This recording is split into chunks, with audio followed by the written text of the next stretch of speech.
Bonjour tout le monde et bienvenue à ce court tutoriel portant sur les enquêtes Excel. Aujourd'hui, nous allons construire ensemble un sondage très simple qui vous permettra de vous familiariser avec les étapes à suivre afin de préparer un sondage et puis de permettre aux gens de pouvoir le répondre en ligne. Alors, allons-y. La première étape consisterait à vous rendre dans votre OneDrive sur la plateforme Office 365 dans le nuage. Alors, comme vous pouvez voir, moi, j'y suis déjà. Et à l'avance, je me suis créé un dossier dans lequel je vais créer le fichier Excel. J'ai créé un dossier qui se nomme Enquête Excel, donc je vais y accéder.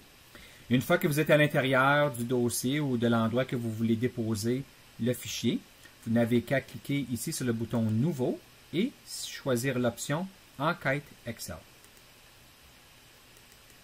Une fois que vous avez choisi cette option, on vous demande dès le début de nommer votre document. Alors moi, je vais le nommer Exemple ici. Une fois que vous avez choisi le nom, Excel, le logiciel lui-même, va s'ouvrir et nous allons avoir la fenêtre qui va apparaître afin de nous permettre de modifier l'enquête. Il y a essentiellement trois parties lorsqu'on construit une enquête. La première partie, qui est le carré qui est le plus haut, est l'endroit où est-ce qu'on consigne le titre de notre enquête.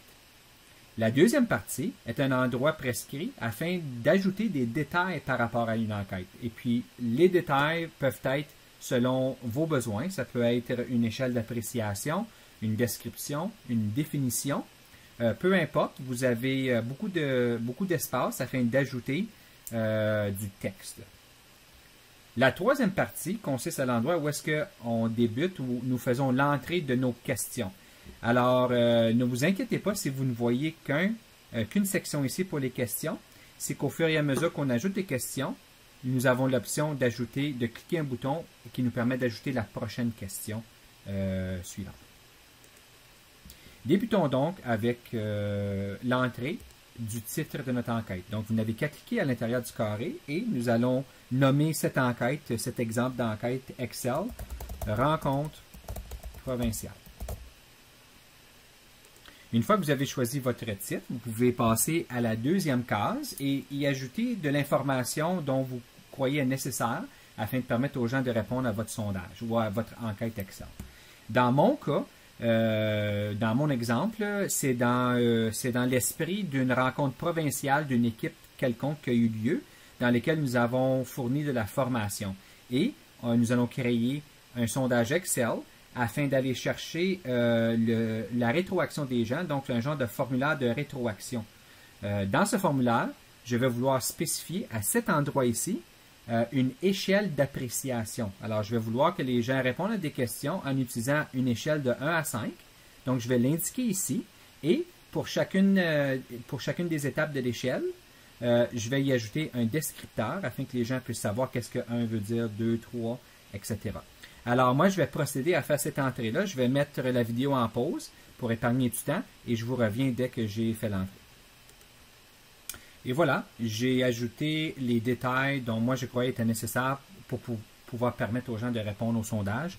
Comme vous pouvez voir, au fur et à mesure que j'ajoute du texte, l'espace grandit et me laisse assez d'espace afin de pouvoir indiquer l'information dont j'aimerais transmettre aux participants du sondage. Une fois que vous avez ajouté les informations nécessaires, la troisième étape à ce processus est justement d'ajouter les questions. Donc, on n'a qu'à nous rendre ici dans cette section et de cliquer sur « Ajouter une nouvelle question ». Aussitôt que vous cliquez à l'intérieur de la case « Questions », vous allez voir qu'il y a un nouvel espace qui apparaît. C'est ici qu'on ajoute les détails de chacune de nos questions. Donc, il y a différentes parties qu'on doit compléter. La première étant la question principale. La deuxième question serait si vous avez un sous-titre à la question ou des détails particuliers par rapport à la question que vous voulez poser. Et puis, dans notre cas ici, pour l'exemple, nous allons utiliser cette partie ici de l'enquête. La troisième partie consiste à spécifier le type de réponse que nous voulons des gens. Alors, il y a différentes options ici. Nous avons une option d'entrer un très court texte, un texte un peu plus long, donc texte de paragraphe. Ça peut être un nombre, une date, une heure, simplement un oui ou un non, ou des choix multiples. Alors, lorsqu'on va construire nos questions, nous allons choisir un type. La prochaine section s'intitule Nécessaire. Alors, ici, ce sera au niveau des questions qui sont obligatoires. Donc, si on coche cette option, la question devient obligatoire et pour que la personne puisse terminer ou compléter le sondage, elle doit répondre à toutes les questions obligatoires. Et finalement, s'il y a une question qui a une réponse par défaut, nous pouvons ajouter des détails dans cet élément. Alors, comme première question, je vais ajouter une question portant sur une formation qui touche la pensée critique, créative et collaborative. Alors, je vais faire l'entrée du texte et je vous reviens. Alors, pour fin d'exemple, dans cette partie ici, dans la section de questions, qu'est-ce que j'ai ajouté était plutôt au niveau du contenu de ce qui avait été présenté. Alors, au niveau de la formation sur la pensée critique, créative et collaborative, je vais maintenant indiquer la question que je veux poser par rapport à cet item ici, dans cette section. Alors, je vais aller mettre ma question, je vais aller taper ma question maintenant. Et donc, voici ma question. Par rapport à la formation sur la pensée critique, créative et collaborative, les gens doivent répondre à la question suivante en utilisant l'échelle d'appréciation. La formation était de haut niveau, tant au plan du contenu que des techniques d'animation. Excusez-moi, j'avais perdu ma fenêtre pour un petit instant. Donc, la prochaine étape, une fois que j'ai établi ma question, est de déterminer le type de réponse que je veux. Dans mon cas, je veux une réponse de choix parce que j'ai quand même une échelle d'appréciation que j'aimerais que les gens puissent respecter dans leur réponse. Alors, dans le choix, je vais sélectionner choix et vous allez voir qu'on peut venir définir les choix ici. Donc, première chose, c'est que j'aimerais que la question soit nécessaire, donc les gens doivent y répondre afin de compléter le sondage. Donc ici, d'une façon automatique, on nomme les choix A, B ou C, mais on peut complètement enlever ça ou le changer afin que ça réponde à nos besoins. Alors, premièrement, c'est l'échelle que j'aimerais indiquer ici. Donc, je vais tout simplement mettre un 1 pour la première réponse. Et ici, c'est important d'appuyer sur la touche « Retour » afin de créer la deuxième option, retour, troisième option, etc. On ne place pas les chiffres un à côté de l'autre de cette façon ici. Alors, 1, prochaine ligne 2, prochaine ligne 3, prochaine ligne 4 et prochaine ligne 5. Dans mon exemple, il n'y a pas de réponse par défaut, alors ça complète la question. Donc, une fois que vous avez l'information voulue et que vous l'avez validée, vous n'avez qu'à appuyer sur le bouton « Terminer » et vous allez voir ici que votre question va être créée. Et donc, comme vous pouvez voir, la question apparaît ici, formation sur la pensée critique et le thème et ensuite la sous-question. Et dans le petit menu déroulant ici, les gens vont avoir l'occasion de pouvoir répondre à l'échelle 1, 2 ou 3. Alors, pour fin d'exemple, nous allons ajouter une deuxième question à notre sondage. Et comme vous pouvez voir, c'est le même processus ici qui est déclenché. Donc, moi, je vais aller entrer une question. Pour cette fois ici, je ne vais pas utiliser un sous-titre. Je vais tout simplement mettre une question parce qu'il n'y a pas vraiment un thème. Ça va être une question directe que je vais poser. Et je vous reviens pour choisir un différent type de réponse. Donc, ici, dans mon exemple, au niveau du dîner qui avait été fourni, par exemple, lors de la formation, j'ai tout simplement posé la question, le dîner fourni était de bonne qualité. Et les gens ensuite utilisent l'échelle d'appréciation afin de répondre. Alors, sous-titre, dans mon cas ici, pour cette question, il n'y en a pas. Le type de réponse que je veux est au choix. Je veux que la question soit que les gens puissent y répondre. J'enlève ceci parce que ça ne répond pas à mes besoins et j'indique encore une fois l'échelle.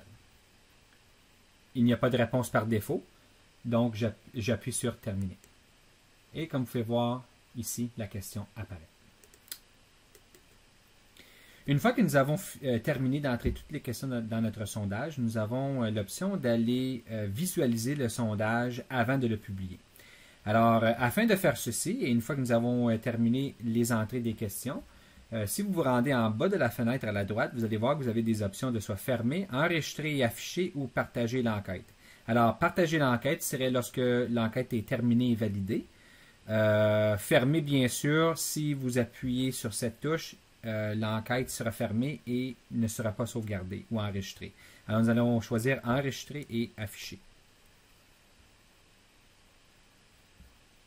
Alors, comme vous pouvez voir, le sondage est enregistré et vous voyez le sondage qui s'affiche ici devant vous. Donc, c'est exactement qu'est-ce que chaque participante et chaque participant vont voir à leur écran. Et vous pouvez ensuite relire, vous assurer que le format est bien et puis que les questions sont bel et bien les questions que vous voulez avoir. Comme vous pouvez voir, lorsque j'appuie sur les fenêtres, nous avons un menu déroulant avec les options selon notre échelle d'appréciation. Alors, les gens peuvent répondre aux questions afin d'indiquer leur réponse. Et une fois qu'ils ont terminé, ils cliquent sur le bouton « Envoyer ».